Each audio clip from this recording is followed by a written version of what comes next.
So welcome to the game that we'll be looking at today, which was between Mikhail Tal and Anatoly Lutikov.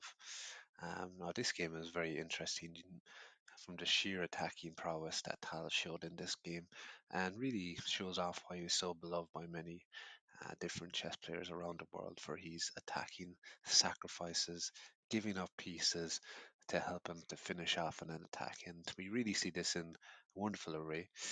Now, a little bit of interesting background to Tal and Lutikov is that they were drinking companions, that they used to have lengthy drinking sessions. Um, and apparently, Lutikov had a rare constitution. He said in his younger days, he could drink a liter of vodka in an evening. And these guys, they were drinking buddies. He spent a lot of time. No doubt they would have talked about a lot of chess together as well. Um, so with that in mind, it's quite interesting that they decide to take each other on and play the Elephant Gambit, which is not something we'd see at the top level.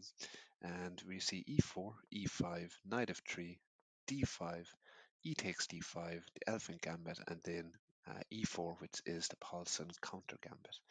Then we get Tal plays queen to e2, pinning the pawn so that it can't take the knight. Then we get f5, which is a poor move, to be fair, at the Grandmaster level.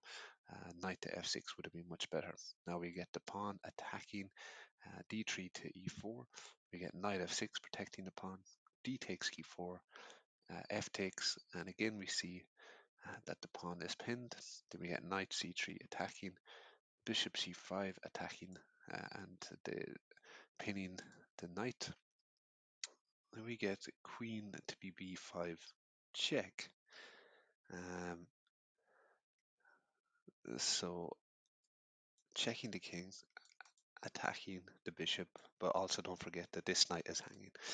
So we get c6, Tal does pick up the bishop, and then we get e to f3. Then we get bishop to g5, pinning the knight to the queen.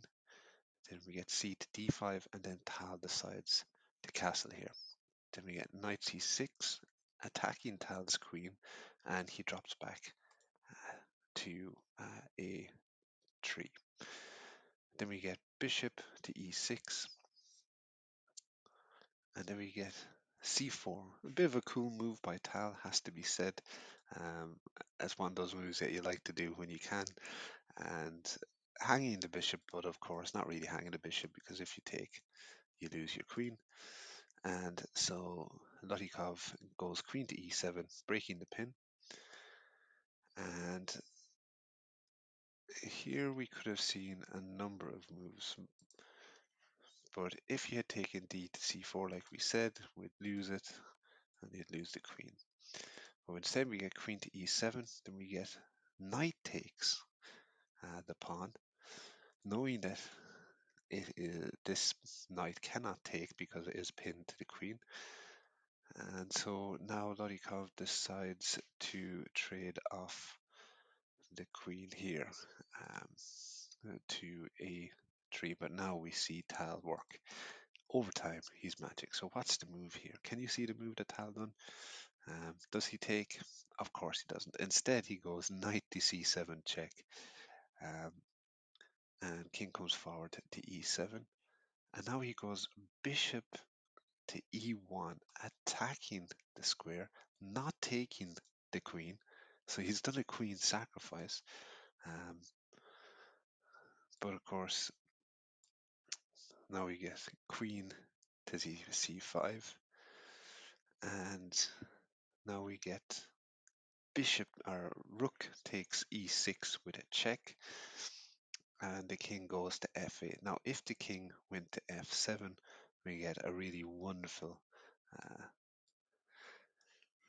checkmate. Can you see what it is? Well, it's rook to f6, double check, means the king only has one spot, and you'd have checkmate. So Tal is setting all of these traps all over the place, but Lutikov responds with the correct manner. Now here we see an absolutely brilliant move by Tal. Can you see what it is? Have a think for a minute. What would you do in this situation if you were Tal? Well, you probably still wouldn't think of it because he goes rook to f6. Brilliant move. And now the pawn takes the rook. So an exchange sack. At this moment in time, black is up 7 on the material count. But the reason for that is it now allows an all farkaroony of the king and the queen. Beautiful move. So this is, could you see this? This is what you should always be looking for. Is there a fork where I can get something? Yes, there is. Well, how do I clear that spot? Rook, exchange sack, and then wins the queen back. Then Lutikov takes the bishop, so Lutikov is up a pawn, basically, um, overall. Well, up a pawn in material count. Now we get bishop to d7 check, bringing the king forward. Then we get rook to d6 check. Then we get rook to e6. And now we get king to d8. And now Tal decides to take the pawn, but this is a bit of a miss, as it says, tactically these days. But he was obviously trying to get his material that he had given up. King comes to c7, and this is I mean, this shows why Tal is Tal. What would you do here? You'd probably just move your knight back, wouldn't you? Well, what does Tal do? No, says no. You can have my knight, no problem. But I'm going to get it back with interest, because if you take the knight, well, then you have bishop takes knight check, have to move away, and you win back the rook. And if you notice, Tal will be up 2 pawns here and is clearly winning. But instead, Tal decided to go knight to b4. So why is this a blunder? And it is a blunder because um, it allows him just to drop the bishop back and to eat up one of the pawns. Then we get Lutikov saying, well, let's trade off the rooks. But instead, Tal says, yes, you can trade off the rooks, but I'm going to take it back with a check. And then we get this move, which is a serious mistake by Lutikov, which was knight takes a2 check. Then you get king to b1. And can you see what move Tal does here to finish off the game in style? Well, first of all, we see that we get a trade off of the rooks. The knight comes back with a check, and now he comes back here to d3. And d3 is excellent because it stops any escape from the knight. And with that, Lutikov resigned.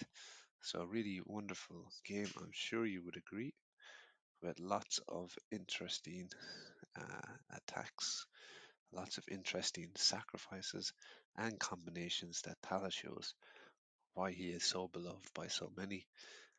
Certainly a lot to learn from it, and thank you for watching. If you've enjoyed, please like and subscribe.